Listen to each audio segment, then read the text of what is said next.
are the timing issues. কেন bank বলে যে আমার কাছে 10 লাখ আছে আর আমার ক্যাশবুক বলে বা আমার রেকর্ড বলে বা আমার লেজার জেনারেল লেজারে ব্যাংক অ্যাকাউন্ট বলছে যে কেন আমার কাছে 80 লাখ আছে? What could be the reasons? Anyone? Number one, কিছু জিনিস ক্যাশবুকে আসে যেটা ব্যাংক স্টেটমেন্টে নাই, আর কিছু জিনিস ট্রানজ্যাকশন ব্যাংক স্টেটমেন্টে থাকতে পারে যেটা ক্যাশবুকে থাকতে পারে না। কি থাকতে পারে ওটা আমরা ডিটেইলে আমরা জানবো। বাট আগে টাইমিং ইস্যুস, টাইমের কারণে কিছু ট্রানজ্যাকশন ব্যাংক স্টেটমেন্টে থাকে কিন্তু আমার ক্যাশবুকে থাকে না।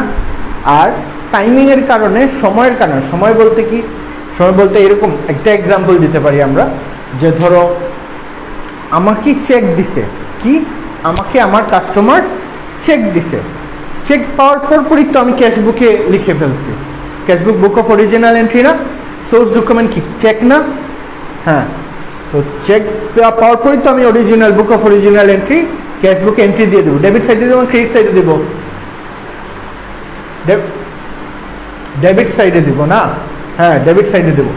তো ডেবিট সাইডে আমরা ক্যাশবুকে এন্ট্রি দিলাম অমুকের নাম, কাস্টমারের নাম, ইয়ের নাম। বাট চেক তো আমার পকেটেই আছে। ওই দিনই কি আমি ব্যাংকে গেছি? জরুরি না, যাইতেও পারি, নাও যাইতে পারি।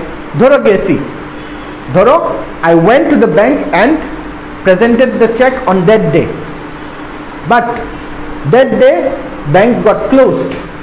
I got the check from my customer, very good, I recorded in my cash book, but and when I went to the bank to present the check or to get the money, the bank says we're closed.